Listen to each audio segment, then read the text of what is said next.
3 counties, 24 cities, working together, accomplishing more than any of us could alone.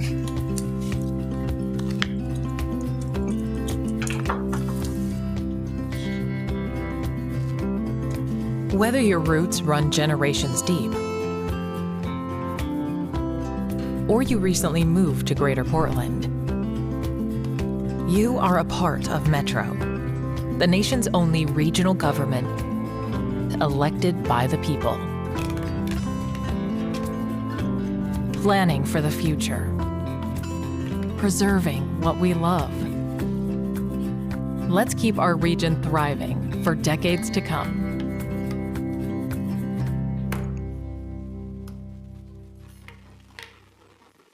I'm Micah Reese, and I'm the Dive Safety Officer here at the Oregon Zoo, and safety is a big part of my job.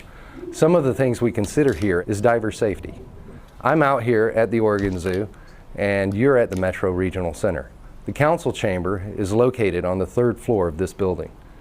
In the event of fire or fire alarm, please exit through the door in the northeast corner of the room, go down the steps to the 2nd floor, and exit through the main entrance by the reception desk and gather in the courtyard outside the entrance. In the event of a medical or fire emergency, please call 911 and notify the security agent at the front desk. The nearest defibrillator is mounted on the steps leading from the reception desk down to Grand Avenue. Thank you. Good morning. I'd like to declare a quorum and call the meeting to order of the Metro Council business meeting and work session of October 9th, 2025. Georgia, will you please call the roll, and I will encourage Councilor Lewis to introduce her guests after the roll call. Councilor Nolan. Present. Good morning. Councilor Rosenthal. Present. Councilor Wong. Present. Councilor Simpson. Present. Councilor Gonzalez. Present. Councilor Lewis. Present. Council President Peterson. Present. Thank you. We have a quorum. Councilor. We have a +1 today. Carrick is here. He is in kindergarten, but Westland Wilsonville School has 3 days without school, so he gets to see what life is like on the other side. Thank you for your tolerance of his presence. We will consider this the beginning of our youth council. Welcome to the world. Thank you for being here, Carrick. All right. We will start with our public communication on non-agenda items. Georgia, will you please describe to the audience our procedures that we will use for public communications? Absolutely. If you are testifying in person, please sign up by filling out a blue card in the back of the room and bringing it up to me. If you are testifying on Zoom or by phone, please sign up by using the raise hand function in the reactions or more menus, or by dialing *9.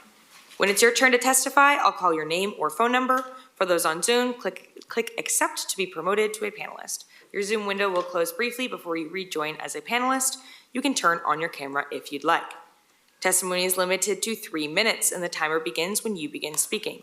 If you are testifying in person, there are timers located at your testimony table, on the wall, and on the digital screen. Please state your name for the record before testifying. You do not need to give your physical address. And Council President Peterson, I've not received any blue cards as of yet, and I do not see any hands raised in the virtual audience. Okay.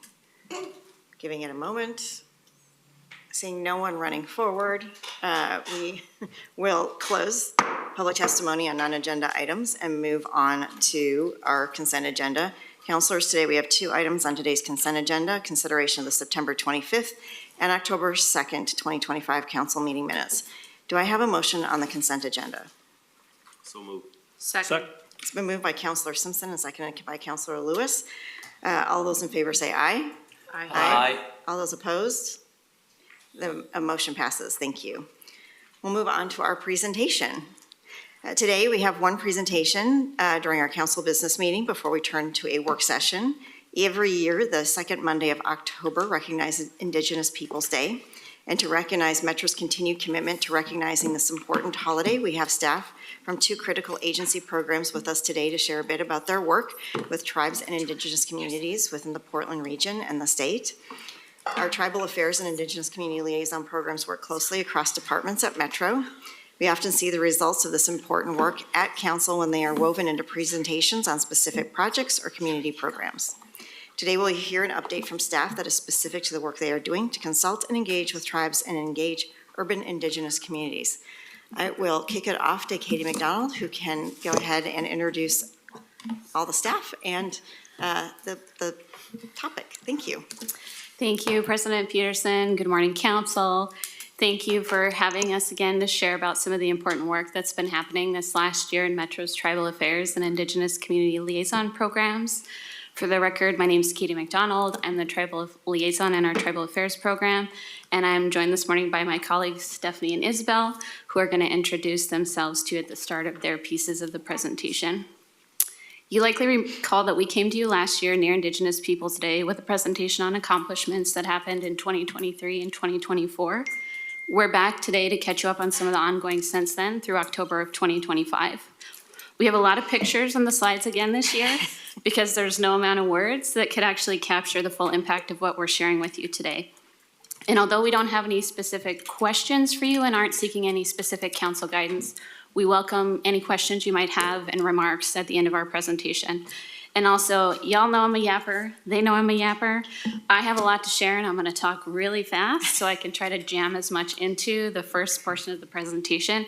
And we're all going to be keeping an eye on our phones so that we respect your time in the council meeting this morning before you get to the work session.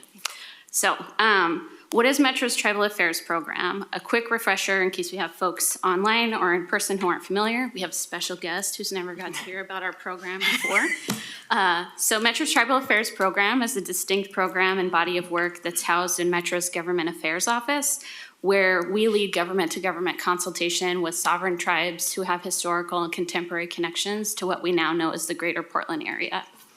Our work is guided by a tribal affairs agenda that you all adopted in 2022 that places relationships with tribes as the center focus and also prioritizes agency leadership and action on developing policies necessary to guide our work, operational activities that train and equip our staff so that they can consult and engage with tribes, strategic support to multiple projects across the agency and within the Metro visitor venues, and also legislative criteria that provide a framework to assist Metro in our efforts to develop our federal and state legislative agendas each year in a manner that consider tribal perspectives.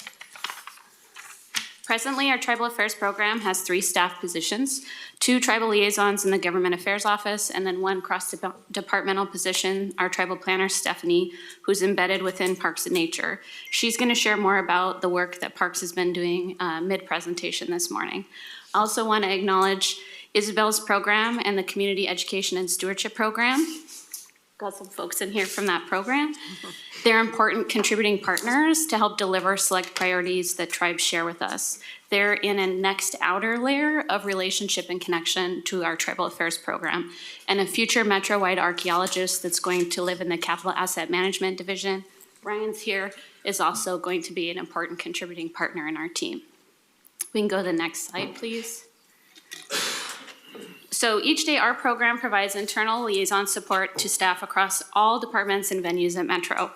Depending on the area and focus of our work, externally, our Tribal Affairs program liaises to over 7 different tribes who call present-day Oregon, Washington, Idaho, and Northern California home.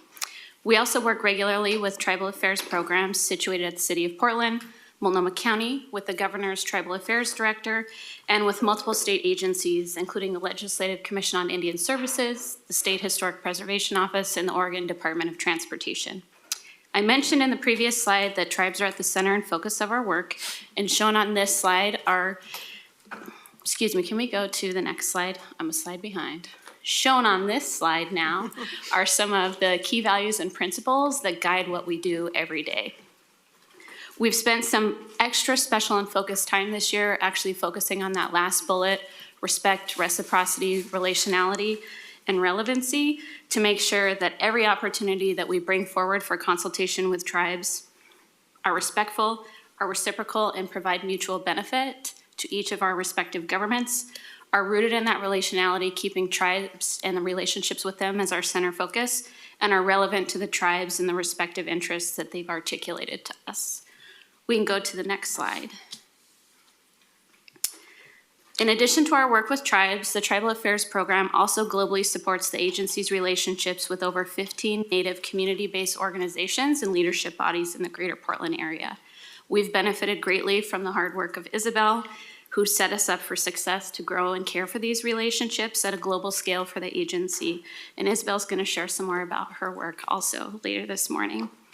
Shown here are some of the community engagement opportunities we took to Native organizations and community members this year, including the Expo Futures Project and the Community Connector Transit Study. These projects yielded impactful discussions about how Native communities sees their interests and stories respectfully memorialized in public spaces and how they would like to use those public spaces. And they also helped educate Metro staff on the variety of barriers that Native community experiences when they're using the public transit system in the three-county area. For the first time this spring, we were also invited to participate in community participation and advocacy trainings to help equip the urban Native community to engage in local government budget setting processes to advocate for their interests. We can go to the next slide. One of our biggest community engagement events in the last year was Metro's observance in support and partnership with Native community to bring continued awareness to the missing and murdered Indigenous peoples crisis. Over 10 Native organizations and government agencies joined us, along with the Siletz Portland area office at the coffee hour that we hosted earlier this year. We also sponsored the community-led May 5th Day of Awareness event at the Oregon Convention Center Plaza. I want to shout out the security team at OCC because we had so many comments from Native community that the way that they staffed and supported that event made people feel safe while they were there talking about a very challenging subject. These events were important opportunities for community to be heard, as similar opportunities didn't exist with other local governments this year. And the actions that Metro supported really truly built broad trust and built new relationships with community in what we did. We can go to the next slide. Another big way that we've contributed to delivering on tribal and Native community priorities has been through our agency-wide and Tribal Affairs Program sponsorship program. This past fiscal year, over $40,000 went to supporting tribal and community-led events and programs through formal sponsorships and also in-kind supports. Our resources collectively supported over 15 distinct programs that focus on arts, nature education, community gathering and building, wildlife conservation, community health and wellness, and cultural resiliency. You can see some images of these events, participants at the events, and outcomes that were delivered on this slide and the next. I also want to plug that in this current fiscal year sponsorship program, we have already programmed over $20,000 to events and programs with tribes and Native community already. And in Councillor Simpson District, this is a late update as of last week, we've also just been invited to participate in the David Douglas School District's Native American Parent Advisory Committee and Indigenous Student Union as a community partner member to provide sponsorship and resources that will help Indigenous youth in the district further develop and deepen their cultural identities and also grow in their leadership skills. We can go to the next slide. And this year, while we did all of this, we received broad support from many staff across the agency and venues who contributed their time as volunteers at these events. We thank all of those folks. We also greatly appreciated Council and SLT's prioritization to attend these events, to be in relation and connection with community and with our partners. And we have especially appreciated the creativity and flexibility of the venue's events teams who have found extra supports to make each of the events that happen at those locations extra magic for our guests. We can go to the next slide. So no pictures on these slides, but like last year, these are the real exciting slides. What's captured here is critically important for the Tribal Affairs Program and our continuing efforts to consult and engage tribes in our work. The next two slides share highlights of various projects we've supported across departments in the last year, but these are not exhaustive lists of all of the projects, policies, or programs that we've provided support to. Exciting updates I want to call your attention to is more tribal consultation on aspects of Metro's direct-led transportation work and transportation work led by other agencies where Metro plays a distinct role. I want to give a shout out to the RUFA team for supporting an advanced consultation on 24 projects that were proposed in the Step 2 solicitation that had the ability to impact sensitive resources across the greater Portland area. With Grace, Ted, and Jean's leadership this year, We've built new connections with the Oregon Department of Transportation and their Region 1 office and identified opportunities for our respective agencies to be more supportive of each other and meaningfully consulting tribes. For the first time since I've been here, we also had a focused conversation with urban native housing providers to learn more about the barriers they experience when bringing housing projects online, from capital planning to financing to programming and providing long-term supportive services. Of note, our program was also invited to formally participate in the Goal 5 rulemaking committee for a new cultural areas rule. Metro was commended by DLCD for conditions of approval that were included in your final urban growth boundary amendment decision at the end of 2024. And our formal involvement in this committee allowed us to clarify how and when Metro will recognize a request for consideration of a landscape feature of cultural significance in the context of a regional urban growth boundary amendment, and also allowed us to share our broader interests for more thoroughly and appropriately involving tribes in land use decisions that have the ability to impact cultural areas and landscapes separate from cultural resources and archaeological sites. And Glenn Hamburg in planning has provided a lot of assistance to this effort. There's a lot of technical stuff in those rules that goes way over my head, and I've appreciated his contribution. We can go to the next slide. I'm also excited to share that as of last week, we have at least 3 applications to Planning's placemaking program coming from tribes, tribal organizations, and Native community. We're also continuing our support to the 2040 program, where previous funding awards are contributing to a variety of Native-led projects within the OMSI district. Through constructive dialogue with an intertribal organization, we're learning about opportunities to internally update our grant review and selection processes so that they can embed more cultural competency and relevancy across those granting programs. On the PEZ side of our agency, staff are supporting efforts to establish contracts with cultural resource management firms for 2 potential projects coming online, fulfilling Metro's commitments that were made to tribes in the garbage and recycling system facilities plan. We also supported 2 more staff to attend the Portland State University Tribal Relations Certificate Program. I think they're both in here. And other training successes include multiple trainings that we provided to numerous staff on Metro's inadvertent discovery plan procedures. And Stephanie's going to talk a little bit more about that later. We are going to have 2 more of those IDP trainings in November during Native American Heritage Month so that we can reach additional staff and leadership across the agency so that they are equipped to implement this important plan to protect sensitive resources at our properties and facilities in the region. New relationships established with the Oregon State Police, Legislative Commission on Indian Services, and Oregon State Police's tribal liaison have allowed our program to refine our procedures for inadvertent discoveries a great deal this year. We can go to the next slide. So the zoo gets its own shout-out slides again this year like last year. There are animal pics coming, but first I have a lot of great numbers to share with you guys. You can see again this year that Tribal Affairs helped support multiple field trips with tribal youth at the zoo, reaching triple-digit numbers. We got the zoo out on the road to multiple events, including for the first time at the NAIA Powwow.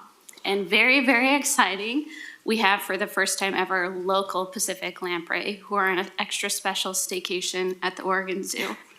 That partnership supports a translocation research project being led by the Columbia River Intertribal Fish Commission. And with this year's continued partnership, we have been supporting that exhibit and featuring this culturally important species for 7 years.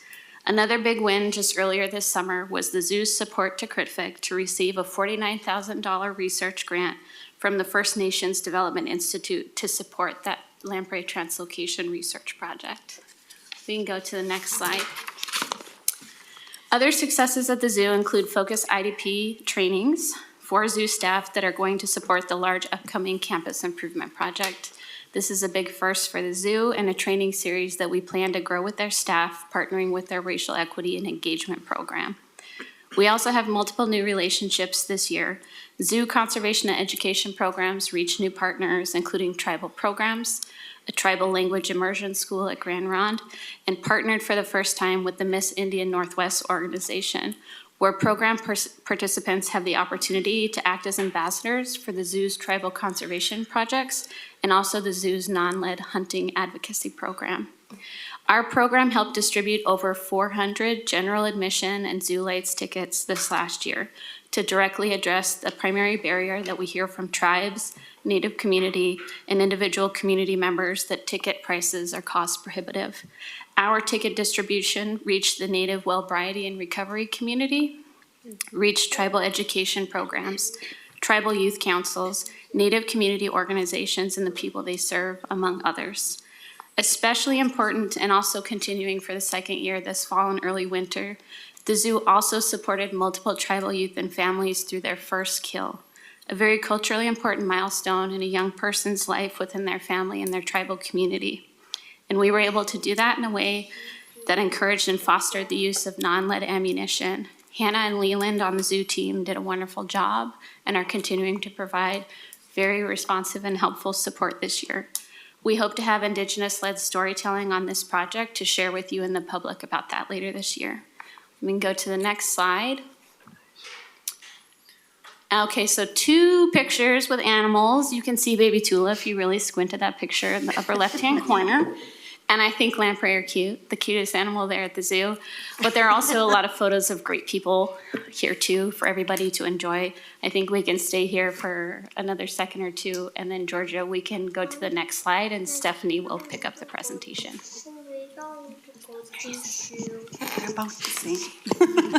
Probably just one. Okay, good morning, everyone. My name is Stephanie Tabibian, and I'm the Tribal Government Planner for Parks and Nature, and I'm excited to give you an update on the work happening in our department. We are in the process of creating a tribal government consultation and engagement plan. This internal document will provide staff with an understanding of when and how we consult with tribes and engage with tribes in our work. The plan will provide clarity around roles and responsibilities for staff and how we work and consult with tribes, and provide guidance on to inform project timelines for consultation and include examples of proactive, reactive, and responsive consultation currently happening across our department and in our teams. Our goal is to have a draft of this plan ready by early 2026. This is also the second year we have consulted with tribes on a site conservation plan. Last year, we consulted tribes for the site conservation plan of Willamette Cove, and we are currently consulting with tribes for the plan at Blue Lake Regional Park. This is important for us to incorporate tribal technical expertise into our conservation work across the region and hopefully model for other agencies. We are also excited about a first draft of our program of work. This was a requested document from tribes to provide context on all the work across our department in a fiscal year. This document will help us better understand tribal interests and priorities that overlap in Parks and Nature and help us determine where they want to consult with us in our work and advise us on how we should prioritize our funding and our projects. I want to give kudos to Jonathan Saul on the science team for putting together that first draft. We also have some tribal youth from Siletz pictured here as they are having the opportunity to be on land at Oxbow Regional Park and fish in a safe environment with some Metro life jackets and supported by park grant funding. Next slide, please. This is the 4th year of the annual Lamprey celebration that was hosted by Yakima Nation at Oregon City.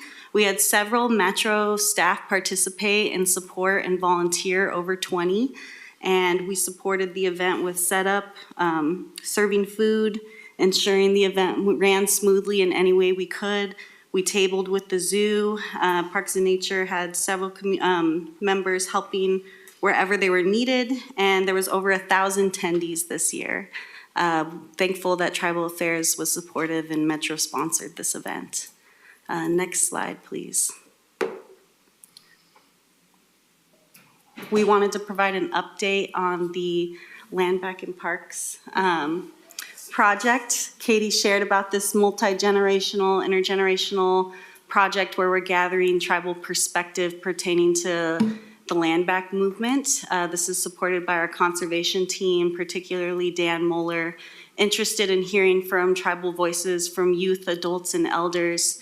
We're taking a unique approach to including voices, accessing feedback regarding land back, and what that means to them. We had youth participate at the 2024 Unity Conference. Over 200 youth participated, not only through a survey sharing their ideas, perspective, understanding, and vision for Land Back, but also they contributed to these quilt squares. And this is important because blankets have cultural significance in Indian country. They're used for ceremonial purposes. They were used for trade.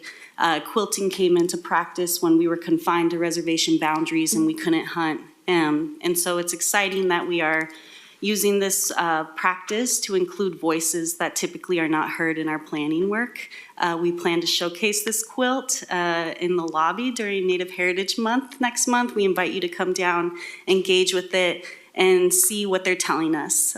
We hope to also share this quilt out in the community, out at other Metro sites. And we have an additional smaller one for travel because there were so many beautiful squares. So we wanted to give you this update and invite you to come interact with this project. And also, we're excited to incorporate their feedback into our conservation efforts moving forward. Next slide, please. I am fairly new to my role. I started in early 2024, January. I had a little leave as I had my own baby maternity time. I am learning how to build these relationships for our department by visiting tribal communities. It takes time, it takes people, it takes resources to develop relationships, and Government Affairs and Parks and Nature has been supportive. 2 of us participated in the Tribal Relations Certificate at PSU this year, and we visited 4 tribal communities during that time, along with other agency representatives, to learn about how they're conducting business, how many notifications they receive a year, who are strong partners. We were named as a strong partner by 3 tribes as far as facilitating access to our sites. We want to continue to do that. We want to continue to be a model for other agencies. We want to continue to let them know that we are interested in listening to them and showing that respect. And I will continue to visit a couple more tribes I haven't had an opportunity to connect with yet. And Katie and I are trying to invite other tribal, other staff from Parks and Nature to attend when there is opportunities as well. Next slide, please. One of the tribes we visited with acknowledged Metro has coming far in the past 5 years in our cultural and historic resource protection efforts. This is the first year we provided training for our inadvertent discovery plan. We provided a total of 5 this summer, 2 different types. One was an overview of archaeological resources and how to implement the inadvertent discovery plan. We had over 70 Parks and Nature staff attend those trainings, and we will continue, as Katie mentioned, to provide that training to other Metro staff and on a yearly basis for new staff. We also partnered with Columbia River Intertribal Fish Commission's Cultural Resource Protection Officer, James Allman, to provide training particularly for our rangers and field technicians on how to interact with members of the public or potential bad actors at our sites when it comes to protecting our known cultural resources at our properties. To date, we have about 40% of our properties in our portfolio surveyed to some extent for historic and cultural resources. Tribes have expressed that this is a priority, that they want us to keep doing this for all of our properties when we have the funds to do so. We are hoping to advocate for that in the next levy renewal to prioritize funds to continue our efforts to protect these resources. To maintain that connection for tribal people and all people in the metro area moving into future generations. We also want to acknowledge the great work happening with our planning team and creating a cultural resource management plan. Elena Tarula, she has been a wonderful partner in this work, supporting this document that will provide guidance regarding day-to-day activities in avoidance areas when we have known resources at our sites. We'll partner with the Metro archaeologist in this work. It'll be a document that gives staff an overview of where there's known resources, where the avoidance areas are, when to implement our inadvertent discovery plan, and we hope to use this template at other sites where we have known resources. Next slide, please. We have a lot of people doing this work. We know that council is supportive of this work, It is not just done by us here. We have a lot of Parks and Nature colleagues that are doing a lot of this work to engage and include tribes. Recently, we had an intergovernmental agreement for prescribed burning at our properties. Last month, we had good fire on the landscape at Quamash Prairie. Kudos to Jeff Merrill and Adam Stelmacher for making that happen in partnership with the Confederated Tribes of Grand Ronde Fire Department. We have these plant relatives like Quamash that can dwindle when we don't apply fire to those encroaching plants. We also have plantings of first foods like Wapato happening at our sites in partnership with our community education and stewardship team and our Indigenous community liaison to facilitate opportunities for tribal members to plant at our sites. While I was at Umatilla last week, I was shown this basket that was made from cedar root from a Metro property. Next to it, there was a basket that was 200 years old that looked like the same condition. So they are grateful for the opportunity to come over to this area to access cedar root that does not grow within their reservation boundary. They're hoping to continue to have that opportunity to partner with us in accessing those resources that they have a strong relation with. We want to acknowledge Tabitha Miles Kingery and Jennifer Perrine for collaborating with us. This was the first time we worked with the department to understand how we reference tribes and when we reference tribes in a READY action plan. We hope that the Parks and Nature READY plan can be a model for other Metro departments moving forward for tribal affairs. We also provide sponsorship opportunities like the community-led programs where we're getting funds to land-based education programs and Indigenous education projects.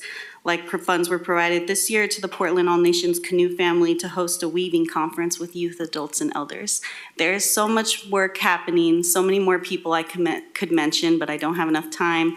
I'm gonna pass it on now to Isabel to go into that access piece a little more.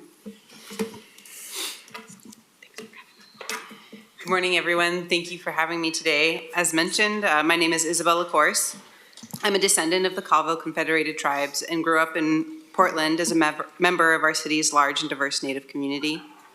I'm honored to serve community that's given me so much as the Parks and Nature Indigenous Community Liaison. The Indigenous Community Liaison Program was created to help Metro Parks and Nature build and maintain relationships with local Indigenous communities, to better collaborate and care for the lands and waters Metro helps steward, and to support Indigenous values being integrated into our programs, policies, and legislation.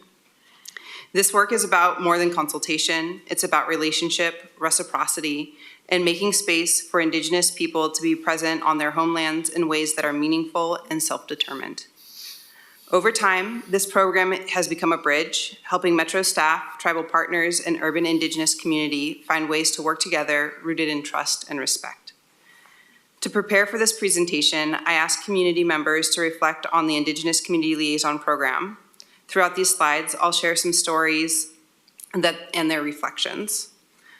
One of the responses that stood out to me the most was from a community member and a staff at a partner agency. They shared that, I look at the way the Indigenous Community Liaison Program offers resources and navigates community relationships as a model for how to shape our programs. I would consider the Indigenous Community Liaison Program an industry leader in the work that we do. Next slide, please. Our cultural resource use permits, or CRUPs, are one of the main tools we use to support Indigenous access to our sites. It reduces barriers and provides a collaborative path for tribal and Indigenous community members and Native serving organizations to gather materials, hold ceremony, teach, and collaborate on Metro-managed lands. Last year, just in our developed parks, we supported over 30 events serving more than 1,000 participants. But those numbers don't capture the depth of what happens through relationship.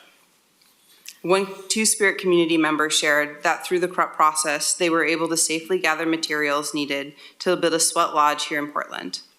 They said, I would not have known where to gather from within Portland without Isabel.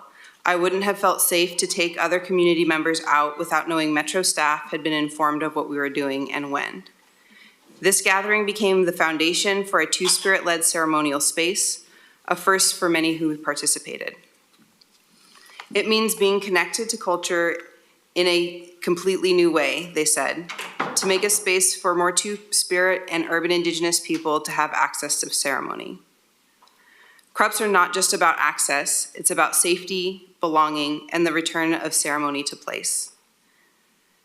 These are the kinds of impacts that can't be captured just by numbers. They live in the relationships. Next slide.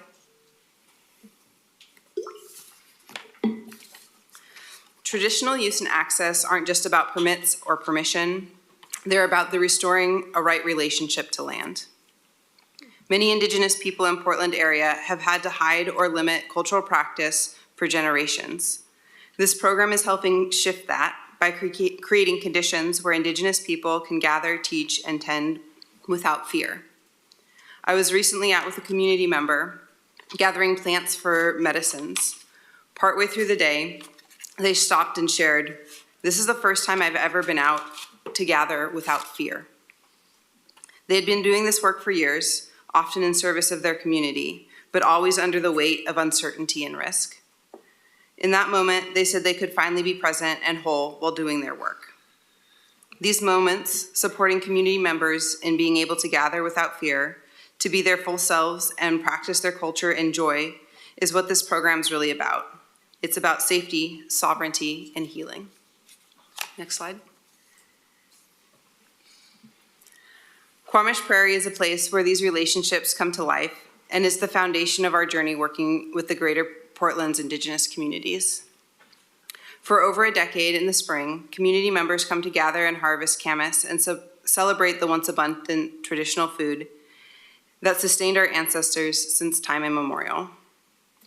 This year, during our pit opening ceremony, a celebration that culminates in the opening of the earth oven that's been roasting camas for 3 days, one participant, with tears in her eyes, shared, "I grew up with stories of camas as my relative, but wasn't sure if I would ever be able to meet her, let alone taste and share camas with my children."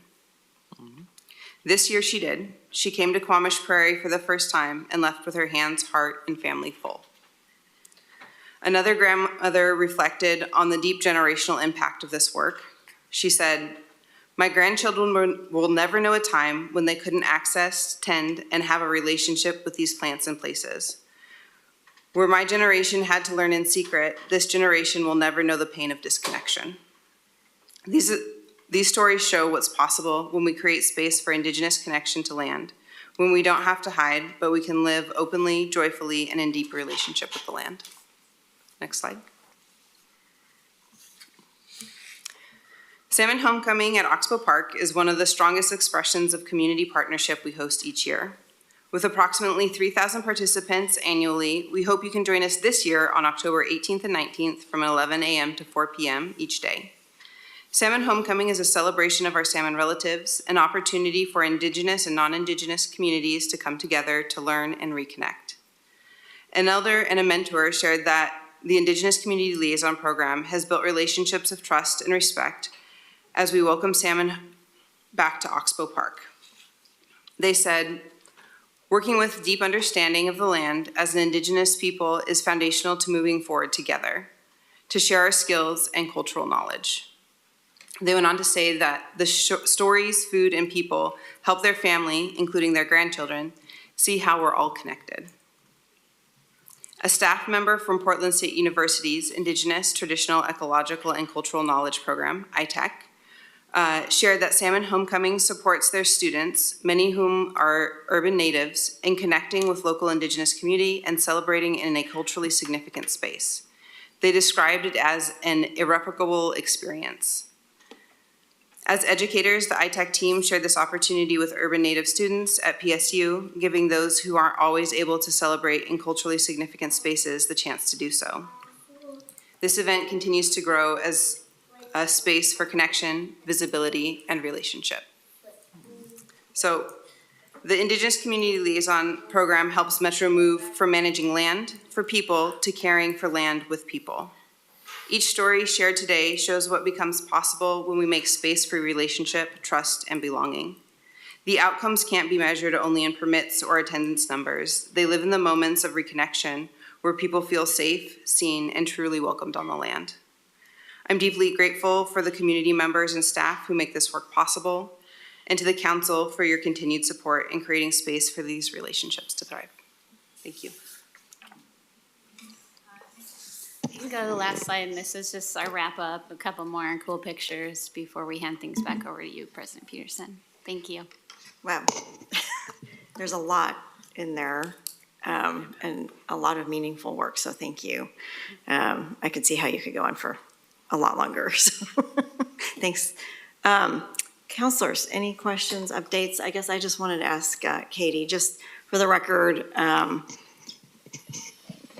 putting all of this into context over the years, and just reminding people what consultation means, because we've used that word a lot, and I think there's a minimum and a maximum, and we have been moving along that continuum towards what can we do to maximize that work, right? And not just the minimum amount of work necessary to meet a legal requirement. Yes. And if you could just talk about what the legal requirement is and what it actually means to fulfill that word consultation. Yeah, thank you, President Peterson. Great remarks and question. So we endeavor to have Metro's understanding of consultation be strongly informed by the respective understanding of what consultation means to each of the 7 tribes that we work with. Some of those distinctions include it's not consultation unless you come here to our chamber to engage with our council. I know some of you, President Peterson, have heard that in conversations with the Yakama Nation.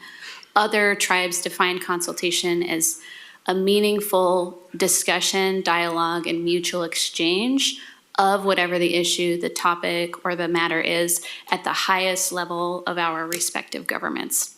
Each time we support a consultation opportunity, we invite the tribe, any of the tribes who are receiving our consultation notices, to tell us how they would like to be consulted. So we let them tell us what we should be doing rather than prescribing and defining that consultation only happens this one way from the way that Metro sees it, defines it, and administers it. We do endeavor to track our work internally across a spectrum of consultation using some terminology that's been established by other federal agencies. The first of those buckets is reactive consultation, where Metro has a formal legal responsibility to consult. We've worked hard to understand where those responsibilities lie. An example of that formal responsibility at Metro is our obligations to consult tribes when we develop the regional transportation plan every 5 years. Other examples of formal consultation responsibilities in our work may arise when a project we're implementing requires a federal permit or utilizes federal funding. The next bucket of consultation opportunities we support are called responsive consultation opportunities, where we are responding to an interest, a request that a tribe has brought forward to us. We in the Tribal Affairs Program are endeavoring to make sure all of our formal consultation responsibilities are met year to year, and that we dedicate the most of our resources then to that next bucket, because that is how we continue to make sure that tribes are the center of our work. We're responding to what they would like to be consulted on. The third bucket of consultation is proactive, where we have self-identified a staff person, a department director, maybe you all have said, hey, we do this type of work. We want to go and consult and engage tribes on these things. We try to support that as well, but those first 2 categories are the most critically important. So we make sure that we're in legal compliance and we're responsive to what tribes are expecting of us. I hope that that's helpful. And I guess the other thing I would say, consultation is between Metro as a regional government and tribes as sovereign nations in a government-to-government manner that is wholly separate from the work that we do with our DEI department to achieve racial equity goals and outcomes in the region. The basis of our work with tribes is in recognition of their legal political sovereign status and not on the basis of race or ethnicity. Although we do recognize that when we respond to and make progress on the interests that tribes have articulated to us, there are opportunities for us to meaningfully improve the day-to-day lived experience of their tribal members who live here in Portland and other tribal members of other communities and nations who are also residing here. Well said, thank you. Councilors, any questions? Councilor Lewis. Thank you so much. I feel like that was a lot from your camera, but I know the camera roll has more. Even just from the Lamprey Festival, you had a whole gallery. So looking through those photos, it is very clear where you are doing the work in alignment, in particular with Multnomah County. I'm not seeing other counties there. I'm not seeing other cities there. And frankly, I'm not seeing the state showing up with us. So can you speak a little bit more to how this engagement is a practice that all governments of a certain size should develop, and where we are as leading that? Yeah, thank you. And this actually connects, President Peterson, to your question in part. So we have also heard from the tribes that consultation is not something that they just expect from the federal government or state governments. They expect it from all levels of government, where whatever the action that government is taking has the potential to affect their respective interests or priorities. We have been participating in a recently established group where various tribal liaisons from Metro, the city has some vacant positions right now, but ideally the city of Portland would be there in the future. Multnomah County and similarly situated government relations positions at other agencies who work with tribes to come together to talk about lessons learned, opportunity for shared practice, and where do we see opportunities to reach out to invite other agencies and partners in. We do get requests from other governments to provide support to them in their projects. An example, a couple of the agencies that were awarded funding in the RUFA Step 2 process did follow up with some questions about which tribes should we consult, how do we do that process. We make recommendations and share Metro's best practices that we have learned over time are these things. If they choose to pick those things up and implement them, that's great. We also endeavor to make tribes aware of when we know that other local governments and agencies are implementing projects that connect to the interests and the priorities that we've shared. And we try to use that political capital that we have with those other local governments to say, hey, can we help set you up? Can we help connect you? I do really hope that Washington County and Clackamas County in the future end up with similar positions, because that would provide a lot more support to our region to better consult tribes in the work that's happening here. And it is critically important because although Metro does have a lot of autonomy over projects we implement, we're a regional government. You guys solve problems in a collaborative way with regional partners, and we are often helping generate resources or establish a body, a policy, or a structure that others are then implementing. And it would be great to have a partner from those other governments sitting at the table with us so that they can be responsible for and supportive of the pieces that they own that tribes are also interested in. Thank you. Councilor Rosenthal, then Wong. Thank you, Madam Chair. Councilor Lewis asked pretty much one of the questions that I was going to ask is how do we I was, first of all, very impressed. There's a lot of stuff going on, a lot of good things going on, a lot of good coordination and collaboration. And the question is, how do we spread this to the rest of the state? I was thinking of the regional councils, and I was thinking of some of the larger counties, whether it's Deschutes or Lane or Klamath or, Morrow or even Harney, where some of the tribes are located in Eastern Oregon. We're a political boundary, but the tribes didn't have those political boundaries, and so it's something that needs to be done statewide and including across the river. So I appreciate the question she asked. My specific question, though, is I heard this morning Greg Johnson with the IBR was talking about the tribal coordination or consulting with the tribes on the interstate bridge. Is that something that's happening totally on a parallel track to what's going on in all the projects we're doing on in Metro? I mean, we're involved in some of the review and processes. We're a lead agency, but I was just wondering about that. Yes, so there is a distinct process that IBR is administering to consult with interested tribes for that project. We occasionally do participate, or I'll say at least for the Tribal Affairs Program, we occasionally do participate in some of those meetings. I know we have other Metro staff, the planning department, that are participating through some connections, and all of that transportation focus work, I said, it was like a really new focus this year. I'm trying to look at Ted's in here. We have better connections and relationship actually with the new Tribal Affairs Director at the Oregon Department of Transportation. And so she and I have started a conversation to say, hey, how can we get together so that I better understand how you implement your consultation policy on these various projects where, similar to Metro, ODOT is not always the lead agency, the lead entity, the lead implementer, and sometimes they are playing a very specific role. And another interest I brought into that space from an earlier council conversation you guys had this year, I think Councilor Simpson raised this issue, was to flag that, hey, how do we, as our respective governments, ODOT and Metro, talk about the cumulative impact of all of these projects that are going to be happening in our region and the lower Columbia River and in the confluence of the Columbia and Willamette. And there was interest in that conversation. We haven't scheduled that conversation yet, and we've also flagged that conversation for the Tribal Affairs Director in the Governor's office. So we try to listen, we try to keep an eye on, and we try to monitor those conversations because there's this cumulative impacts potential, but also because maybe we'll learn something that informs how we do consultation so we can continue to refine our approaches. But one of the tribes that I think Stephanie and Jennifer visited in their PSU program had like 70,000 consultation requests that they got in 1 year. So we also do try to keep an eye on those other regional efforts, especially big ones like IBR, because we understand that, hey, this might mean for 6 months, Metro's consultation opportunities are not going to rise to a threshold where they can dedicate resources and capacity to consult with us because there are other bigger things happening in our region that they need to prioritize first. Thank you. Thank you. Councilor Wong. Thank you, Madam President, and thank you all for the amazing work you've done this year. It's great to see kind of the growth and evolution over the last couple years. So just hats off to you all for that.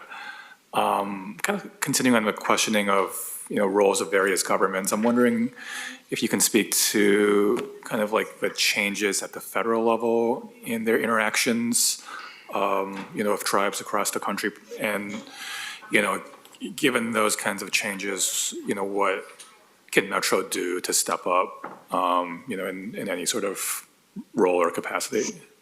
Yeah, I'll share a couple of specific examples. I think that multiple tribes we work with have had an immediate loss of funding, which has meant an immediate loss of staff across various aspects of their work, from natural resources to like housing, Indian Health Service. There are a lot of like places of confusion, loss of funding, loss of staff.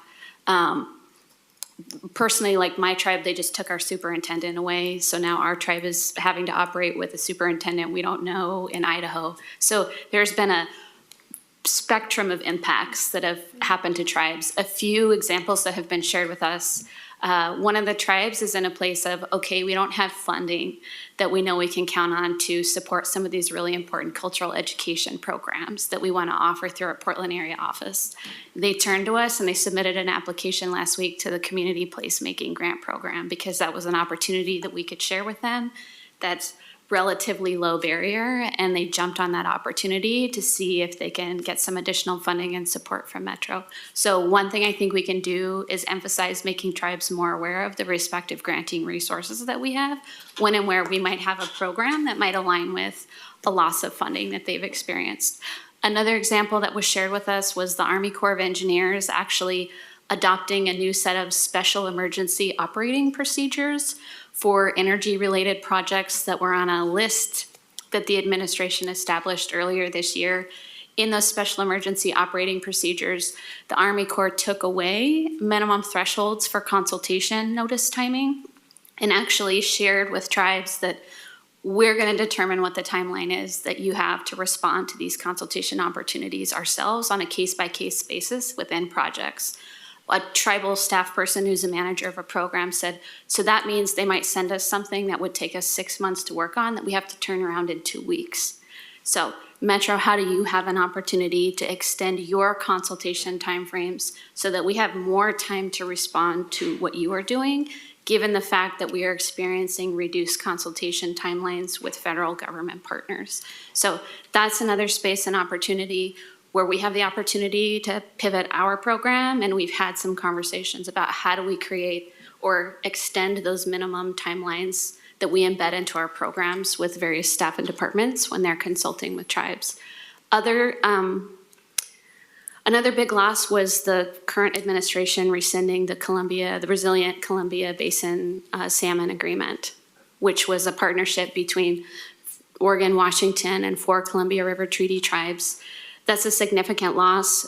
Some litigation around the FCRPS hydro system is potentially restarting because of the executive branch's decision to pull out of that agreement.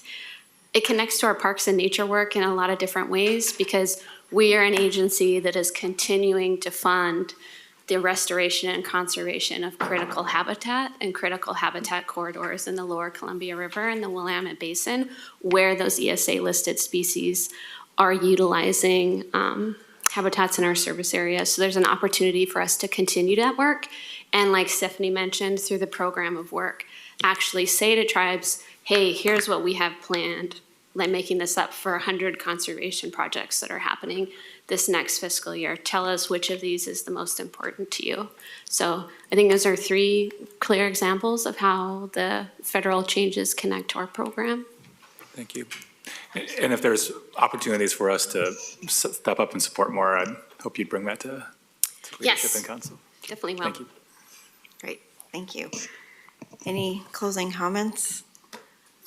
I just would say that we shared a lot of work this morning. It wasn't all the work, and I appreciate the extra time you've given us in the discussion. I know you got to get to your work session, but the departments across the agency have been very flexible, working to pivot the way they're doing their work to support tribal consultation and work with community. And we have a small but mighty team trying to get a lot of things done, and we are working to come up with some more prioritization processes and structures so that we can right-size our program to make sure that we can actually deliver on the commitments that we take so that we're not over-promising and under-delivering, but do see an opportunity for future conversation with you about additional resources we might need in terms of dedicated funding resources for things like historic and cultural resources protection, which right now we've done a great job funding on an opportunistic basis when we have budget available within departments, within projects and programs, and also to think about how do we have more staff available to help do all of this work? Because if we can do this much work with 3 people, think about how much we could do with more people online as a part of our program. So, thank you. Thank you. Well, I'll just say that kicking this off back in 2019 with the conversations to get it in the budget and move it along to create a full program. I could not have envisioned where you are today. So it's a very short time that you've worked very hard to get where we are today. So thank you. Thanks. Okay. We will now adjourn for the council business meeting and re-adjourn in a work session. Our first work session topic is the Regional Emergency Transportation Routes Phase 2 project update. Council, as you'll recall, our first work session is to provide feedback on the regional emergency transportation routes. You may remember that several years ago. Our staff brought us the first phase of the emergency transportation route projects. These things take time. Now in Phase 2, staff have been working with jurisdictional partners to develop a methodology to prioritize and tier the routes that were defined in Phase 1. Today, we will receive an update on that work to date, and we have Ted Leibold, Transportation Policy Director, and John Merman, Senior Transportation Planner. Kick it off to Ted. Great, thank you. Good morning, Council President Peterson, members of the Metro Council. I am Ted Leibold, Transportation Policy Director in the Planning Development Research Department. I'm here today to introduce an update to the Regional Emergency Transportation Routes Phase 2 project, as President Peterson mentioned. And this is a jointly led project between the Regional Disaster Preparedness Organization, or RDPO, and Metro. The project study area actually encompasses a geography that aligns with the RDPO's member organization. So it's a 5-county-wide area, which is obviously larger than the metro boundary, but it represents that shared responsibility of our organizations to help emergency responders access this larger rural geography to get folks to hospitals and save lives in the immediate days after an event such as a major earthquake or wildfire. As I mentioned, this is the second phase of the project. JPAC and Metro Council adopted recommendations in the first phase of the project. It was actually April of 2021 when that happened, which added new routes to the emergency network and recommended this phase 2 process to create a prioritization structure around which emergency routes to upgrade would be more resilient. The study will be completed in the spring of next year, and recommendations of the study will be presented to the Metro Council and JPAC for adoption, or acceptance, sorry. I'll now turn it over to Metro's project manager, John Merman, who will provide an update on the current planning work and next steps. Thanks so much, Ted. Again, I'm John Merman, Senior Transportation Planner here at Metro, co-project manager along with Carol Chang at the RDPO.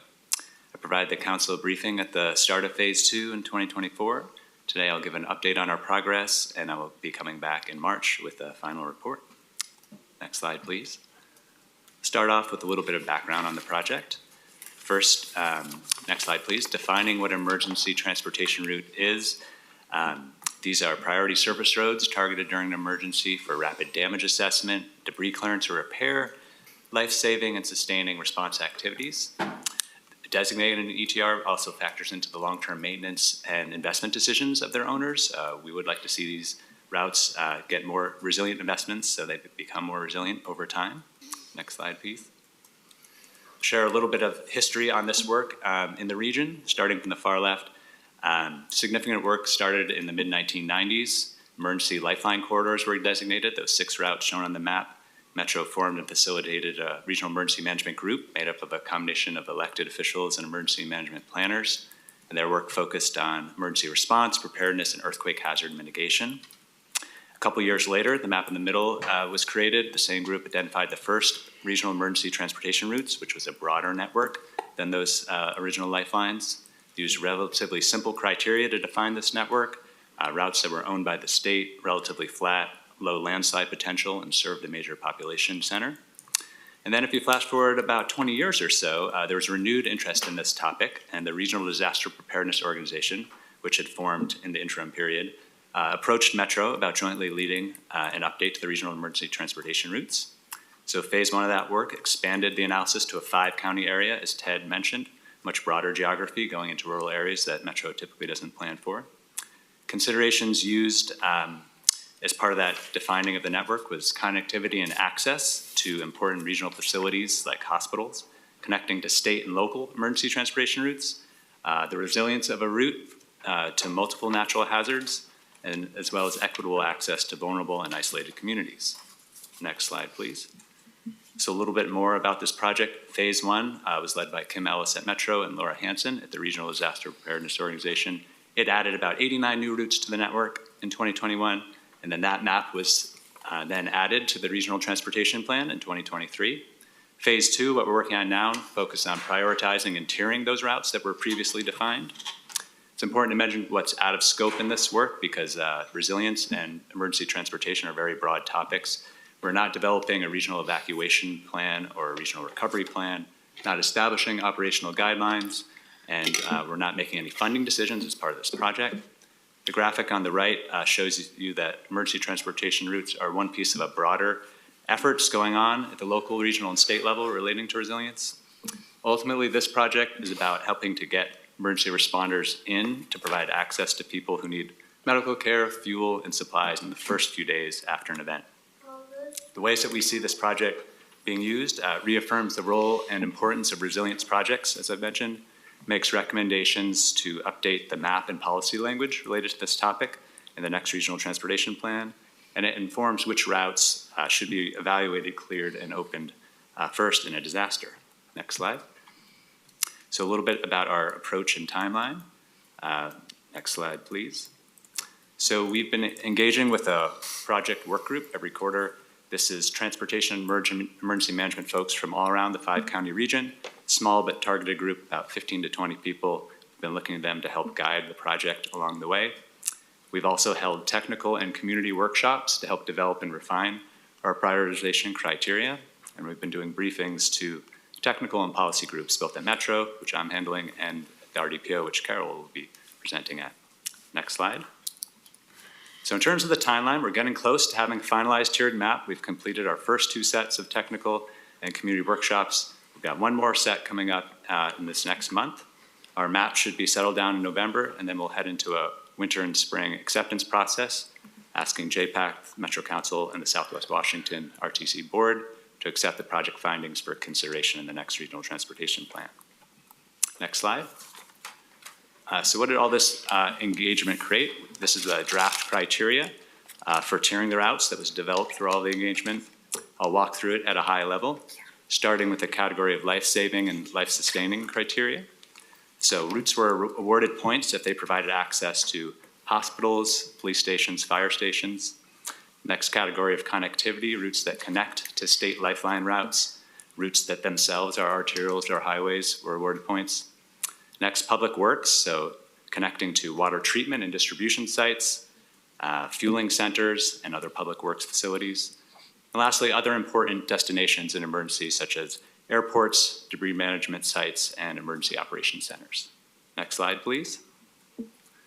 So based on those criteria, we created this draft map. So this is at the 5-county scale. I don't expect you to be able to read the detail of it, but I'll walk through what it shows. The blue routes are the statewide emergency routes in both Oregon and Washington. They're not the focus of our regional tiering. They've already had their own prioritization processes, but they serve a very important backbone to the regional network, so we always want to show them on all of our regional emergency transportation route maps. The regional routes, which were the focus of our process, are shown in dark red as Tier 1, orange in Tier 2, and tan in Tier 3. We've received lots of feedback since we shared an online viewer earlier in the summer, and the project team is in the process of incorporating that. Now I'll share a few examples of what we've heard in terms of feedback. Next slide, please.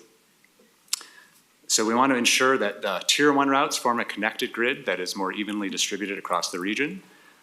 We want to incorporate equity and vulnerable populations as well as population density in a qualitative way. So that what that looks like is doing a screening after we've done our quantitative analysis to look for areas in the region that lack Tier 1 routes based on areas that are high or low population density, areas that are extremely vulnerable populations, make sure none of those areas are lacking a route. Remove bridges from the scoring criteria. We initially included bridges, but couldn't get to consensus on whether they should be looked at as a positive or a negative along a route. So we are going to be addressing bridges separately. Okay. We'll be mapping them, creating a table that shows information about them like their vulnerability level, their condition, their owner, and what tier of route they fell on. We think this will be a useful tool for bridge owners to help advocate for future resilience funding that's out there. Excellent. If data allows, we've been asked to add medical clinics and community resilience hubs to the criteria. Next slide. We've been asked to ensure that hospitals and the PDX airport have at least one Tier 1 route connecting to them due to their elevated importance in an emergency. We've been asked to adjust the tiering level on specific routes. We've been asked to add new routes to the map. It's important to mention that adding new routes to the map is not in the scope of our work, but we will collect these requests and include them in a report appendix for consideration in the next RTP update. Lastly, we've been coordinating with Southwest Washington stakeholders due to differences in terminology and timing of their prioritization efforts for their emergency routes. Next slide. So in terms of next steps for this work, we'll continue with our briefings of regional committees this month. We'll be doing our final in late October and early November. November 12th, technical workshop, we're going to encourage folks to come in person, sit around the table by county and really look at the maps one last time, get that final set of eyes on them. We'll be doing 2 more project work group meetings in December and February, and then going to that endorsement process solution to accept the project findings for consideration in our next regional transportation plan. Next slide. With that, I will end there, and thank you for the time today. Look forward to hearing any comments or questions you might have. Thanks. Thank you. Councilors, questions? Councilor Gonzalez, right off the bat. Thanks, President Peterson. Thanks, John. Thanks, Ted, for your work on this. A question on the slide that talked about one route going at least to PDX airport and hospitals. A few years ago, I was involved in some of the visioning work for the Hillsborough Airport, which is one of the port's kind of major airports in their system. And I believe that some of the investments that were being made there in terms of like runway and just other improvements were for future resilience and disaster preparedness. And this might be more of a port question, but kind of wondering how like other parts of the region might receive materials as well, assuming, something major happens on the either the west side or Clackamas County or wherever to something like PDX. Yeah, so we do know there's been other efforts going around looking at all the different airports and how they'd play a role the state's looked at in a disaster scenario. And that's why we did want to include them. Access to airports beyond just PDX were awarded points. So yeah, we realize their importance and are trying to display that within our project. Okay, thanks. Councilor Lewis. Sure, thank you so much. I really appreciate particularly the depth of outreach that you've done on something that is highly technical, and it sounds like some of the feedback you got was textured that you were talking to people at all levels, including folks who are probably not planners. So thank you for at least representing, even if they were kind of like wrong avenue of reflecting. So thank you. You're welcome. Councilor Rosenthal and then Wong. Thank you, Chair. Two quick questions. One, is the state doing anything to, as you know, Yamhill County and the counties south, one of the big connectivity corridors is down into the valley. Is the state doing anything to sort of connect more than just the seismic routes with whatever what is developed in this region, and we don't include those counties? That's one question. The second question is, UASI or RDPO is facing potentially severe cuts from the UASI funding, which is funded out of federal government. Is that, and Clark County presented a somewhat grim picture of what might happen in terms of their ability to respond. How does that affect us, and how does that affect this process going forward? We've asked if there would be an impact on this project, and the word we've gotten from the RDPO is that no, this project will continue to finish up despite the challenges for funding to UASI projects. So we think that this project is okay. It is a question mark for going forward, for doing future work, how that could be funded with that source being endangered. And your first question had to do with the state. I will need to get back to you after talking with our state representative on our work group about what's going on beyond our region and how the state is connecting into that, because we're focused more within this 5-county area within this work and how we're connecting to the lifelines within the boundary of the study area. Okay. Councilor Wong. Thank you, Madam President, and thanks for the great work. We just had a conversation on cooling corridors. Was that this week or last week? And, one of the key kind of strategies is to build social cohesion in the response to disasters. And I saw some of the recommendations included having, routes to community resilience hubs, which I think are really valuable and serve as kind of those kind of community centers where people might, seek resources and attention. And I'm wondering in this process, like, how do you define a community resilience hub? Because I think there's formal ones, but there's also other community gathering places that aren't formally a resilience hub, but will act like one in an emergency. And I know that, also we have a number of resilience hubs that are in planning or coming together across the region. So like, what is the flexible pathway where you have, it's not like a hospital or airport where it's like, we know where that is, but resilience hubs kind of pop up depending on programmatic funding and of course, if it's just, a naturally occurring resilience hub, how do we account for that? Yeah, that's a really good question. We had a similar response when we received the request to add these to our criteria. It's okay, we need a regional definition of what's a resilience hub, and then we need to have the data of where they're located. So that's going to be part of our final report, is making recommendations for these are really, really important areas in a disaster. We need to have regional definition for what they are and have the data for where they're located so that the next time we update this and do another prioritization exercise, we will be able to do and give points for accessing them because we don't currently have them defined. So it'll be for a future iteration or update? Yeah, that would be our recommendation. Okay. Yeah. Understood. Thank you. All right. Seeing no other hands raised, thank you so much for this update and the continued good work moving forward to get this done so we can actually start implementing. Yeah, thank you. Thank All right, you. thank you. Yeah, we'll see you again in the spring. Sounds good, thanks. All right, next up is our final presentation, our 2026 state legislative agenda.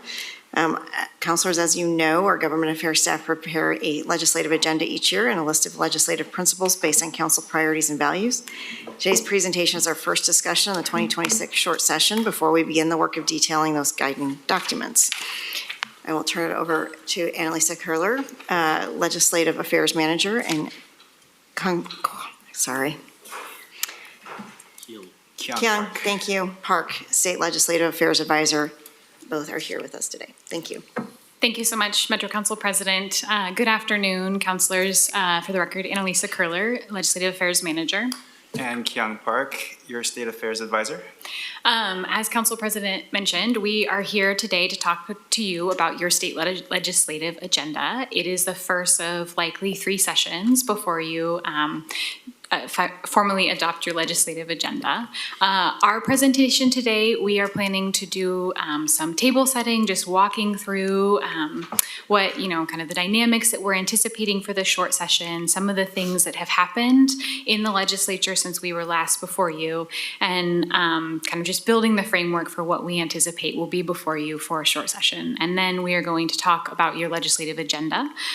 So these, as you'll recall, are comprised of legislative principles and your legislative priorities. So just to begin to talk about that as we develop that for your consideration. First slide, please. So we want to start with a little bit of setting of the stage, and this is to talk to you about what short session looks like. So I often describe long session as a marathon and short session as a sprint. As opposed to the 6 months that long session is, short session is just 35 days. It is the month of February and a little bit of the month of March. And you often hit deadlines for bills to need to move along in their process by the end of the first week, if not the beginning of the second. So what that really means is that the short session is very much for tweaks, very minor policy changes, passing like bills that almost saw their way across the finish line in the prior session and just needed this last little bit of negotiations in the interim. It is structured to be that way as well. Unlike long session, where legislators have an infinite number of bills prior to session that they can file, legislators that have a limited number of bills, they are only allowed 2 personal bills, and then there are also a number of committee bills. This really shortens what folks are able to achieve, and it is structured that way deliberately. At a high level, and we're going to go into this in more detail, we anticipate that this short session will very much be focused on budget. And it will not be a positive budget conversation. It will be about budget cuts in particular. Next slide, please. Now for some updates on the Oregon legislature. Democrats retain a supermajority in both chambers with 37 representatives and 18 senators. Representative Cyrus Javidi recently switched parties from Republican to Democrat after voting in favor of the Transportation Package Special Session Bill, which brought up the total number of Democratic House members from 36 to 37. The supermajority, which is 3/5, is enough for Democrats to pass revenue-raising bills along party lines, but falls short of quorum requirements, which is set at 40 in the House and 20 in the Senate. We're entering the short session with new leadership in both the House and Senate minority offices. So on September 15th, former Senate Minority Leader Daniel Bonham announced his resignation, which was effective October 5th, along with an endorsement for his vacancy. Shortly after that announcement, the caucus elected Senator Bruce Starr as their new Senate Minority Leader, and then former Senator Bonham, sorry, this is a lot of titles in between. Former Senator Bonham endorsed Representative Christine Drazen, who was formerly the House Minority Leader, for his role. That decision is ultimately up to county commissioners through an appointment process, but with the potential for a vacancy in the House Minority Office, the House Caucus elected Representative Elmer as their new minority leader on the House side. The Metro region continues to have strong representation in leadership. The Senate President, both majority offices, and both chairs, co-chairs of Ways and Means are from our region.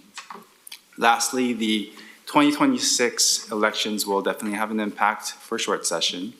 As of now, we know that 4 Senate seats currently held by Republicans will not have an incumbent because of the consequences of the 2023 walkout. And we heard 2 House Democrats will not be seeking re-election. We'll be providing additional updates as the political landscape changes between now and next time. Next slide. Before we talk about your legislative agenda, I do want to spend a little bit of time on the most recent session, which was not actually long session, and it was instead the transportation special session. So as you all will recall, it was a goal of legislative leadership in the governor's office during the 2025 long session to pass a holistic and comprehensive transportation package. We were heavily involved in the negotiations over the course of session and worked alongside our partners in JPAC to promote Metro's and JPAC's priorities in that package. Ultimately, the votes were not there to pass that package, and the legislature sine-died without passing a comprehensive transportation package. Due to the impending ODOT layoffs as well as other impacts to the system, the governor called a special session over the summer. That special session was kicked off a couple days before Labor Day and concluded just last week. The length of that had to do with some health issues with a member from our region. But as you'll see on the slide, there are some pieces in that transportation package that passed that increase transportation funding. It does through increases to the gas tax, the vehicle registration fee, title fees, and an employee payroll tax. There also is the implementation of the road user charge program that will be mandatory for electric and hybrid vehicles in the future. The bill also contains some accountability provisions for ODOT that were present in the negotiations and the final bills at the end of last long session, and some modernization and streamlining for heavy-duty vehicles. The size of the package is $4.3 billion over 10 years. I want to be clear that entering into these conversations, this package was always framed as a Band-Aid solution. So a temporary fix to get ODOT and other agencies through layoffs, through being able to continue current service levels to get us to 2027. I also think it is important to put the size and scope of this package into perspective, which is to say that House Bill 2017, which was the last package, was a little over a $5 billion package. The packages that were contemplated at the end of session that ultimately did not pass were more in the $14 to $15 billion range and the $11 billion range. So this is all to say that while it is a Band-Aid solution, it is also a sizable Band-Aid solution. Next slide, please. As with any major tax proposal, there is the possibility of a citizen referral. We have heard directly from some members of the legislature that they intend to work alongside constituents to refer the transportation package to the ballot. So I would like to just walk through a couple of timelines with you all to make sure that you are aware of these timelines. So first, important thing to note is with any referral, portions or all of the bill can be referred to voters. We anticipate that it is most likely that we will see portions of this bill referred and not the bill in its entirety. There is a signature gathering threshold that is just under 80,000. Typically what this means is that folks need to collect 100 to 120,000 signatures in order to meet that threshold. Timeline-wise, if folks are interested in referring a measure, they have 90 days after the end of session to do so. However, they are not allowed to begin to gather signatures until the bill becomes an actual law. That happens when the governor signs the bill or it passes her veto deadline. That deadline is 30 business days. So essentially, we anticipate that it is far more likely that the 90-day signature gathering window that folks have will be shortened to something much shorter, more like a 45, 50, 55-day window. If the signature gathering is successful, it will be on the November 2026 ballot statewide for Oregonians to consider. In addition to that, I think another piece to note of importance is that should folks meet the signature gathering threshold, the portions of the bill that are referred are likely to not go into effect. So they will be paused until after the referral. Next slide, please. So the benefits of this bill would essentially be paused and layoffs would continue that we worked so hard to try and prevent. This is the nature of the special session. Is that correct? I think it is correct to say that the funding would not be in place. I don't think we can. The decision about layoffs is a decision of, the governor's office and the legislature. Yep. So continuing to set the stage, the state will be entering short session with some financial challenges. The passage of H.R. 1 at the federal level will be leading to some federal funding losses and also decrease in tax revenues for the state. I want to first start off by highlighting some of the federal funding impacts just from H.R. 1. The state has calculated that for this current biennium, so fiscal year 25-29, we're looking at federal funding losses of just over $1 billion. The primary programs impacted are SNAP and Medicaid. You can see that on the chart under Department of Human Services for SNAP and Oregon Health Authority for Medicaid.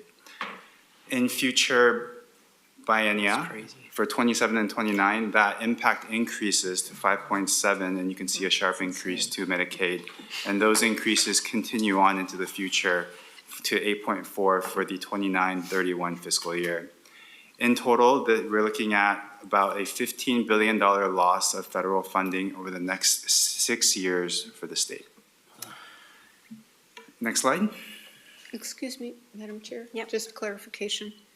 The numbers you have for transportation seem very small to me on the loss of federal funding. Yes. So those two numbers that you see for the future biennia is actually from the loss of the Reconnecting Communities grant for Rose Quarter. These are the known losses that were outlined in H.R. 1. There's probably other funding losses elsewhere, but it is not reflected in that bill itself. Okay, thanks. Switching to the revenue side, H.R. 1 contained a few changes to the federal tax code. Oregon has a rolling reconnect policy, meaning that federal tax code changes are automatically reflected in our state tax code. Some of these provisions, such as overtime deduction, no tax on tips, additional bonus depreciation for businesses, all add up to about a $888 million revenue shortfall or less collected taxes for this current biennia. That's for 25-27. These provisions do sunset as shown in the chart, and as those provisions sunset, you see the impacts lessen to $468 in 27-29 and $11 million in 29-31. For this current biennia, the $888 million, previous slide, $888 million does swing the state legislatively adopted budget into a $373 million deficit. Because of this news, we heard from the governor's office to slow down spending, freeze travel, slow rollout of new programs, basically in response to how are we going to close that gap. Last week, during legislative days, We also heard that agencies are looking at about a scenario planning for like a 5% budget cut. Like what would that look like in preparation for short session? We're also hearing that legislators might be interested in cutting up to about $800 million to $1 billion from the budget so that they can close the deficit and also leave some resources behind for emergencies and contingencies. All that to say, we will be entering a pretty difficult budget environment for this short session and possibly future sessions as well. Next slide. Moving along, so your council's legislative agenda is composed of two documents. You have your legislative principles and your legislative priorities. Next slide, please. Your legislative principles are meant to be evergreen guiding values documents. They are not meant to refer to a specific priority, and they are meant to guide staff as bills come up during session in terms of how Metro would like to position itself. There is a draft of the legislative principles in your packet today. We currently are not proposing any changes from the 2025 legislative principles. As you'll recall, in 2025, we, in partnership with you all, went through the legislative principles again and made some changes to them. We added some additional principles on housing, natural and cultural resource protection, and waste reduction and reuse. So we are not currently proposing any changes at this time. Next slide. Now that we've set the stage and painted the landscape, we wanted to start the conversation on Metro's short session legislative priorities. Remember, legislative priorities are tailored and specific. Due to the budget environment, funding asks will be difficult. And we could also consider priorities that are building up for future sessions. So is there things that we can do in 26 for a larger ask in 27? Next slide. So for today, we have identified one possible priority for our short session agenda. Last session, Metro led efforts to pass legislation and create a battery extended producer responsibility program in the state of Oregon. This bill made it out of policy committee with strong bipartisan support, but ultimately died in Ways and Means. Batteries are continuing to cause fires in our solid waste system, whether that be on trucks, transfer stations, or landfills. And the creation of a battery extended producer responsibility program, or EPR for short, would remove those batteries from the solid waste stream through a producer-funded program. Additionally, we think this program will be great to reintroduce because of the financial impact that it would have on the bill. So essentially, it is general fund impact neutral. The bill does has some costs associated to staff for implementation, but those costs are actually reimbursed by producer fees once the program is up and running.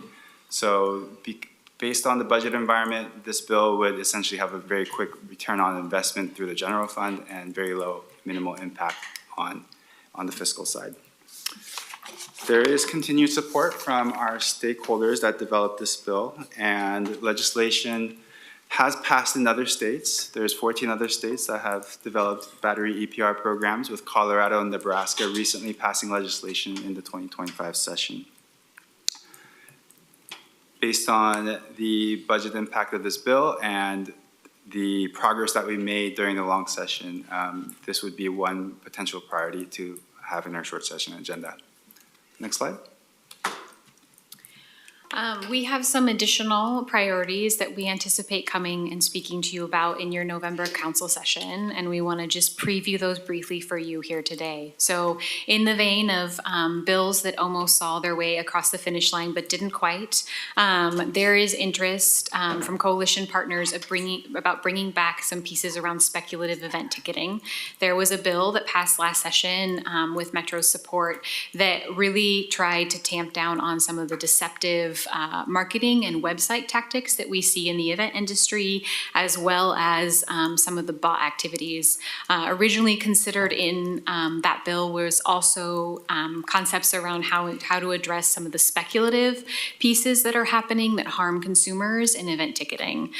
So we are looking at some concepts around that and hope to bring that back to you in November for further consideration.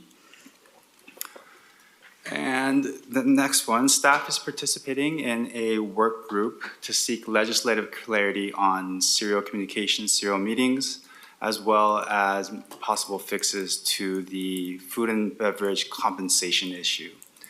The recent rulings and interpretations of some of the changes to public meetings law in 2023 has created a lot of confusion for elected officials and staff statewide.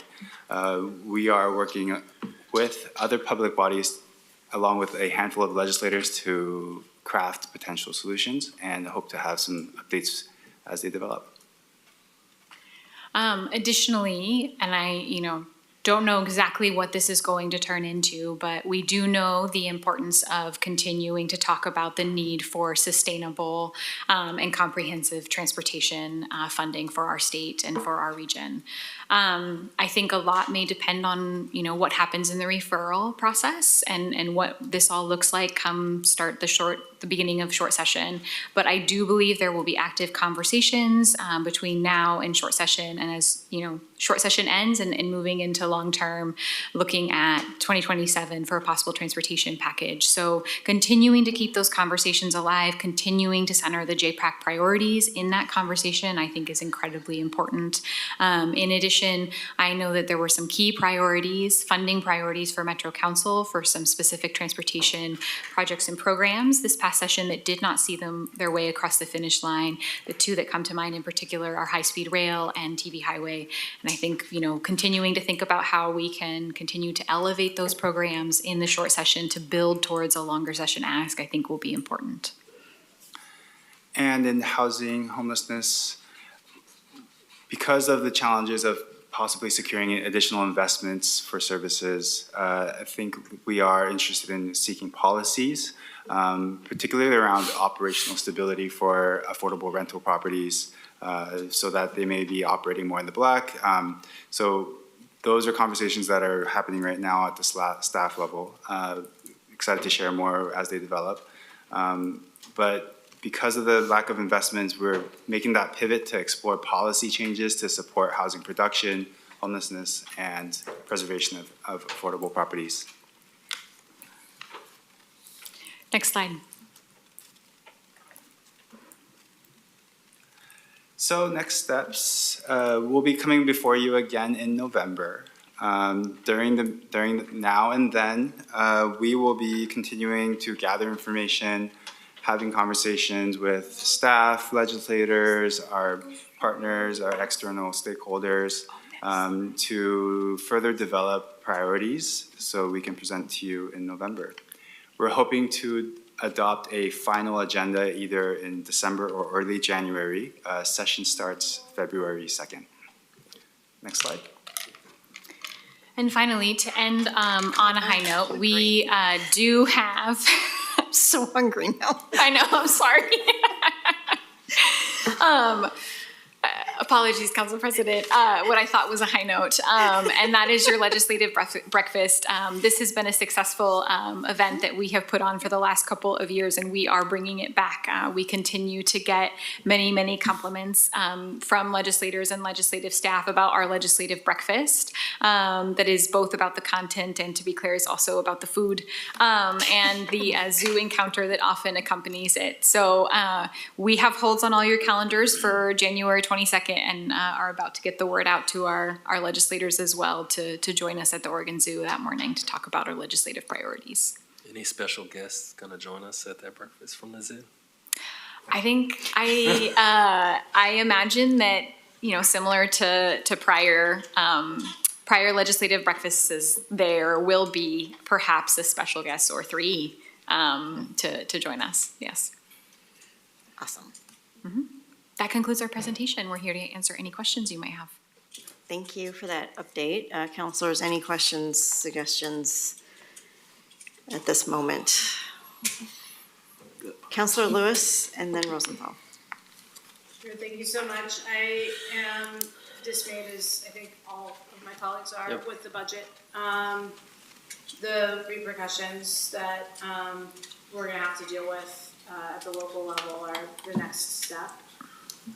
In particular, we already left last session where nobody had a great session, and I look at the severe cuts to housing services for eviction prevention as just passing the buck over to us. And as our economic times are dire, I think eviction prevention is a tool that all of our locals, not just in Metro but statewide, will be missing sorely.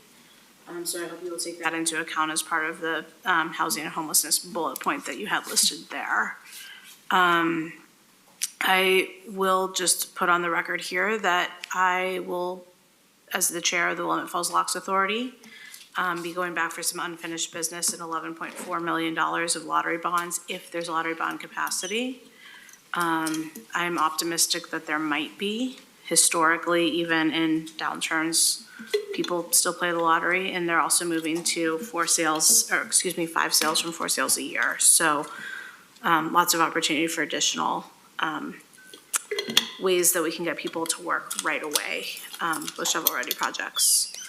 And then lastly, I guess I can't underscore enough the importance of conveying both through the breakfast and through our written materials that Metro is here as a partner, and that the budget challenges in many ways are shared, and they cannot expect us to hold the bag. Similarly, we need to be fairly aggressive by explaining that the 27 sunset on the transit tax is almost as good as not having put it into place to begin with. And if they're gonna do one thing on transportation, they should lift that sunset. Thank you. Thanks. Counselor Rosenthal. Thank you, Madam Chair. Just a quick question. Do you think his higher prominence is going to encourage Senator Starr to reintroduce his West Extension study? That's a good question. Counselor, I know that is a priority that is important to Senator Starr. So I can imagine if it is not introduced this short session, it could be introduced in the long. Oh, okay, so it might not be introduced now. Mm-hmm. Okay. Counselor Gonzalez. There's a lot of irony in that question, Counselor Rosenthal, but I won't address it. Yeah. Well, thank you for your hard work. Y'all have been carrying the Metro message very clearly, and I appreciate that. The comments I'm about to make do not reflect you, but more so my perspective, which is I think it's so shameful how this country and this administration is waging a war on poor people, and how this state parties are potentially taking that on as well. Like, you can't afford to go to the doctor, too bad. Can't afford food, too bad. You know, we're gonna cut your bus service too. I mean, it's honestly, I'm feeling so frustrated and angry about that. And I know that y'all don't have, you can't change that. So I'm not directing that to you, but it's shocking. It's shameful. And I think we need to do a better job at the collective we at telling the story of HR 1 and the impacts that's going to have on Oregon. One of the things that I've kind of been sensing in the news and in conversations with folks is that the state's budget shortfalls in the future are purely as a result of mismanagement or economic climate and things like that. But there's a very clear trajectory here that we're heading as a result of that. And honestly, what pisses me off even more is that it's not like we're spending less money as a country. That money's just being apportioned to freaking billionaires. Anyway, I'm going on a rabbit hole here on a tangent, but I'm so frustrated by that. And as a result, like Councilor Lewis mentioned, what we're going to have to pick up and the local leadership, the local money, that is going to be even more critical and more important. I join the chorus in saying that we need to come back in 2027. This is not acceptable in terms of investment on capital, on O&M, and on transit. That is just not something that I'm willing to accept for the region, and I think more people in Greater Portland feel that way, and that we should find a way to be very strategic in approaching 2027, almost like we would a campaign for transportation as a region. And I'm going to work really hard on that with y'all and with my peers up here and with folks around across the region. But we need to, I think we need to get much better at storytelling and really painting the picture of what people are going to experience and the suffering. And unfortunately, elections have consequences, and I'm feeling the weight of that right now. Thank you for delivering the message today. Thank you. Councilor Nolan. Say amen, Councilor Gonzalez. I am with you on that, but I have a more mundane question. Has legislative revenue or our own financial wizards developed an assessment of how much upper income taxpayers and corporate taxpayers within our boundaries, what's the amount of taxes they are not paying, won't pay going forward as a result of this bill by, top 5%, top 10%, top 15%? I don't have the answer to that in front of me, but. And I didn't expect you to. Where I'm leading is, I think we should calculate it, and I think we should use that in information to describe what this impact has on our people. That it's kind of amorphous to say wealthy individuals get a tax cut, the rest of us pay the bills. I think it would be helpful to have that concretely, really specifically laid out so that it can be woven into. In our region, people aren't getting housing that's decent and warm and dry, but there's money that would otherwise have been paid in federal taxes by individuals and businesses. People aren't getting healthcare services. We don't have the capacity to improve our local streets, safe routes to schools. To put it in the context that even within our own region, the money is available to cover those services and would have been paid to the federal government, but for this law. What do we as a community want to do about that? I don't. If I can take that one step further. Sure. Because that was along my lines, following up on Councilor Gonzalez. What would be really nice is to have an itemized list of programs that have been abolished by administration or not funded. An itemized list of all of the different buckets, health and human resources, transportation. Some of the down the line, because I think the cumulative impact of those lists is what is going to make the storytelling a lot easier. And I want to be clear during our legislative breakfast. Not only do I want gluten-free pancakes, but that I really believe that we need to use that itemized list to show the impacts to the homeless service measure, and that the tsunami of evictions and the tsunami of need is going to completely overwhelm that and override all positive impacts and all reform that we will make. that we will not see a benefit. It will not look as though, on the streets, as though anything has been done, although a lot will have been done. So I think we need to kind of rip the Band-Aid off before all of this happens and start getting that message out.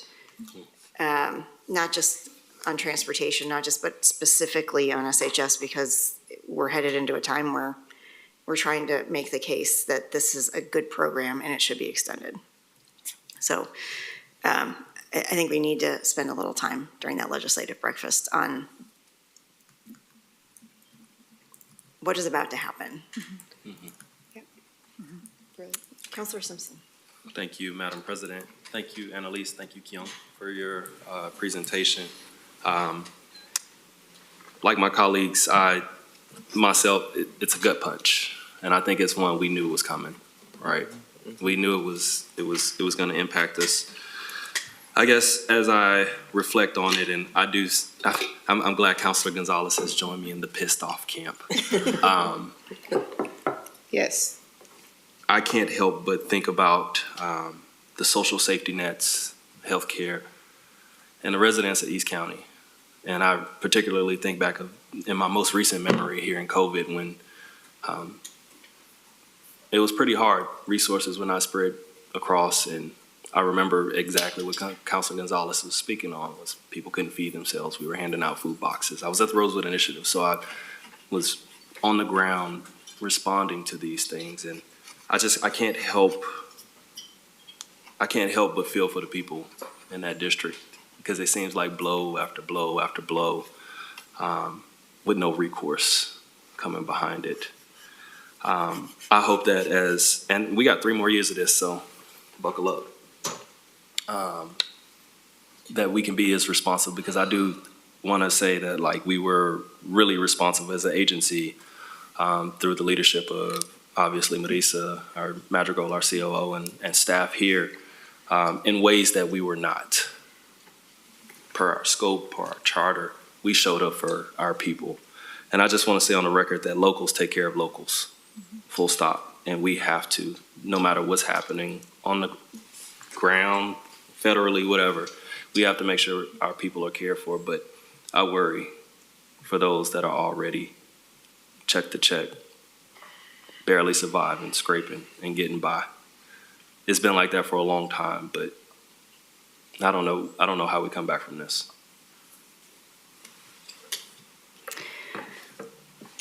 See no other hands raised. I guess the only other thing that I want to bring up, just to put an exclamation mark on the work about how we can conduct our business and getting clarification on that. Last time this happened and we had to fill out forms where you had to list every single person in your family down to your 90-year-old grandfather in another state because you might have a conflict of interest, and put down their address. And there was mass elected officials that left their office. I swear to God, if they continue to go down this road where elected officials can't talk to each other, and that's how they think, that's a bar for ethics, we can't conduct our business. And we got to really think about how we make that case and do it effectively. I also just want to bring up, if there's any way we can support the state legislature in promoting any of the work that's been done in Minnesota after the mass shooting, I wouldn't call it mass shooting, but the shooting of elected officials in Minnesota, they have done some assassinations. That's a much better word, thank you. They've done some in-depth thought behind what kind of protections elected officials need and how to fund those, and I would like to bring those lessons also into our budget discussions coming up as a council of how to use, because in order to reduce your footprint for your own personal security, it's a lot of money. And I want to make sure that we have the ability to access that, and we have the backing of the state in order to do that. And that goes for staff as well. And I don't think we're talking enough about the staff portion of this, because staff are usually up in front even more than an elected official and can be easily targeted as well. Yeah, Councilor Gonzalez. Thanks, President Peterson. At our work session on Tuesday, we talked a lot about safety, which I think it's important to elevate that. I mean, political violence, I mean, to use the words that the youth are using, shit's weird, you know? And I think we really need to be mindful about what that means as well. So I just want to continue elevating that. And before we kind of put a pin on the cap of this conversation, because we're looking at the pie shrinking essentially in terms of resources, I want to elevate the work that Councilor Simpson, Councilor Lewis, and I have been doing with the Economic Development Committee at Metro, in which I think it's very important that we also look at legislation, policy, investments that help us reverse course on that and creating a stronger local resilience as well. There's a lot of recommendations that we're working on, policy and things like that, but I think it's important that we, at Metro, looking at a growth management agency, high level, that we kind of lean into our role in terms of thinking about the growth that we can support as well here in Greater Portland to help the state turn the corner in terms of resource development that is not just public resources. So I wanted to bring that up before, because I think it's going to be even more important for us to talk about the economy and talk about economic development, just with the way that the tailwinds are looking for us and the headwinds. Thanks. It's a great time to strip down to the brass tacks and the studs and figure it out. Yes. All right, seeing no other hands raised, thank you. Much appreciate the time and effort to get us to this point. And we'll see you back, I am sure, for the next set of conversations. Thank you. Thank you. Thank you. All right, let's move on to Chief Operating Officer Communications. We have Deputy Holly Calhoun here. Anything for the good of the order? I think most of these feel a little flat after that conversation, so I will just share a moment of coming together as a community. We have the annual Salmon Homecoming Celebration coming at Oxbow Park this Saturday, October 18th and Sunday the 19th, and I would encourage us to find those moments to come together and celebrate where we can. Agreed, thank you. Councilors, any communication for the good of the order? Positive note. Councilor Simpson. Positive note.